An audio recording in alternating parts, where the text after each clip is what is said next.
Perkenalkan, nama saya Teresa Masanda Wijaya dari Prodi Akuntansi Teologi Moral kelas 1.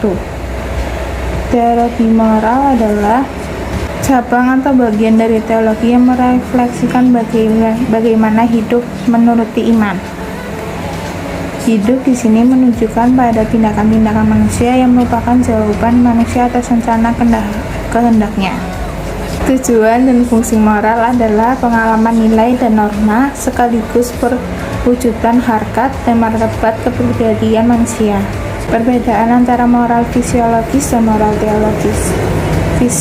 Filsafat moral atau etika murni mengandalkan rasio, berhubungan dengan norma duniawi, berhubungan dengan baik buruk manusia.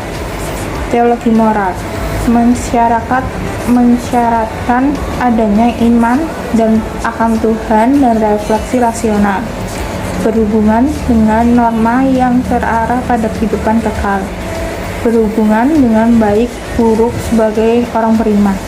Moral dan etika menurut KBBI. Moral, ajaran tentang baik buruk yang diterima, umum mengenai perbuatan, sikap, kewajiban, dan sebagainya. Kedua, kondisi mental yang membuat orang tetap berani, bersemangat, bergairah, berdisiplin, dan sebagainya. Tiga, ajaran kesusilaan yang dapat ditarik dari cerita. Etika, ilmu tentang apa yang baik dan buruk, dan tentang hak dan kewajiban moral atau akhlak. Kedua, kumpulan asas atau nilai yang berkenaan dengan akhlak. Ketiga, nilai mengenai benar dan salah yang dianut suatu golongan atau masyarakat. Tindakan bermoral mengandaikan atau masyarakat adanya kebebasan. Kebebasan merupakan pusat atau inti kehidupan moral, karena tanpa kebebasan manusia tidak dapat disebut sebagai makhluk moral. Kebebasan adalah kemampuan manusia untuk menentukan dirinya dalam situasi konkret berdasarkan pertimbangan akal dan suara hati. Nilai dasar dan martabat manusia. Manusia adalah ciptaan yang suci dan bernilai. Karena itu, manusia tidak boleh dikorbankan dan diperlakukan semerta-merta sebagai makhluk produksi. Manusia bermartabat karena diciptakan serupa dengan Allah.